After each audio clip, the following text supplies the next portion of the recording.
নেশার মতো ছিল তার চেহারা, প্রতিদিন না দেখলে মন ভরতো না। এখন অনেকদিন হয়ে গেল তাকে আর দেখাই হয় না। যে কণ্ঠটা শুনতে শুনতে প্রতিদিন ঘুমিয়ে যেতাম, সে নাম্বার এখন কলও দেওয়া হয় না। ভাগ্যের কি পরিহাস, তাই না? সবাই সব জায়গা মূল্য পায় না।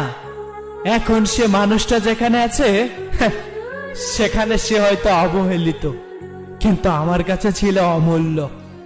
ওই যে একটা কথা আছে না, সবকিছুর সব জায়গা কদর হয় না, স্থান ভেদে মূল্যের পরিবর্তন হয়।